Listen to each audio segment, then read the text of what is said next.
የካፊቹ ብሔረሰብ ታሪክ ካፋ የሚል ስያሜ በደቡብ ኢትዮጵያ ከነበሩት የቀድሞ የቦንጋ ግዛት የሚካተቱ ሰፊ ህዝቦች ናቸው። የጎንጋ ህዝቦች የሚባሉት የናሪያ፣ የቦሹ ወይም ጋሮ፣ ካፋ ሽናሻ ወይም ቦሮ ሽናሻ እና አኒፊሎ ወይም ቡሽ ናቸው። የካፋ ህዝቦች አመጣጥ ከግብፅ ነክ የሚሉ ያሉ ሲሆን ሌሎች የጎንጋ ማህበረሰቦች ቀደም ግዛት ሻንታ ትግረ እንዲሁም ሀሳብ የሚስማሙ ምሁራን እስራኤሎች በግብፁ ንጉሥ ፈርዖን ቅኝ አገዛዝ ዘመን በነበረው ረሃብና ድርቅ ተሰደጎ የአባይን ወንዝ ተከትለው ለእርሻ ተስማሚ ወደሆነ ለም መሬት እንደተጓዙ ይህም ጉዞ ካፋ እንደተባለ ያብራራሉ። ካፋ ማለት ከሞት ወደ ህይወት ጉዞ እንደማለት ነው።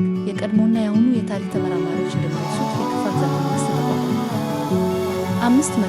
1500 ከክርስቶስ ልደት በፊት ነው። ለረጅም ጊዜ የካፋ ግዛት የራሱ የሆነ የአስተዳደር ስርዓት ባለቤት ሆኖ በሶስት ስርወ መንግስታት ማለትም ማንጆማቶ እና ሚንጁ በሚባሉ የሚመራ እንደነበር ተመራማሪዎች ይገልጻሉ። እነዚህም ከ13ኛ እስከ 19ኛ መቶ ክፍለ ዘመን ድረስ ጠንካራ እና ራሳቸውን የቻሉ ስርወ መንግስታት ነበሩት። ግዛት ተፈራርቀዋል። የመጨረሻው የካፋ ስርወ መንግስት ሚንጆ ሲሆን ይህም ማዕከላዊ መንግስትና ታቶ በተባሉ መንፈሳዊ ንጉሥ የሚመራ አምባገነን ስርዓት እንደነበር ይነገራል። በ1897 የመጨረሻው የካፋ ግዛት ንጉሥ የነበሩት ታቶ ጋኪ ሽራቹ ተይዘው ስርዓቱ እንዲቋረጥ ተደርጓል። ከካፋ ግዛት ጋር አዋሳኝ የነበሩት 40 ነገስታት ለካፋ ንጉሥ ግብር ይገብሩ እንደነበር ይነገራል። በ19ኛ ክፍለ ዘመን ካፋ ወደ ኢትዮጵያ ግዛት ከተቀላቀለች በኋላ እስከ 1991 ድረስ የአውራሲያ የሚሰጠው በአሁኑ ወቅት ካፋ ከደቡብ ብሔር ብሔረሰቦችና ህዝቦች መንግስት አንዱ ዞን ሆኖ በ10 ወረዳዎች የተከፋፈለ ነው። በካፋ የሚኖሩ 3 ነባር ብሔረሰቦች ያሉ ሲሆን እነሱም ከፊቾ 80%፣ ሌሎች ናዋና ጫራ ናቸው። የከፊቾ ቋንቋ ከፊኖ በመባል ይታወቃል። 1.2 የካፋ ዞን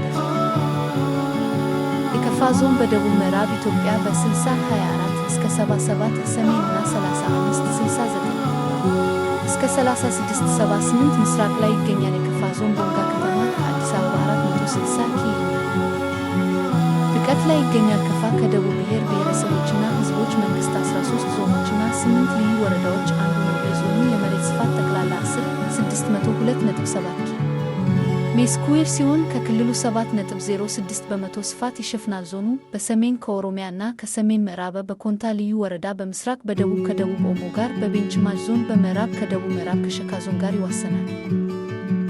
የካፋ ዞን በ10 ወረዳዎች የተከፋፈለ ሲሆን እነዚህም አዲዮቢታ፣ ጭናጭታ፣ ዲቻ፣ ገዋታ፣ ጊሻ፣ ጊምቦ፣ ሳይለም፣ ጠሎ እና ቦንጋ ከተማ አስተዳደር ናቸው።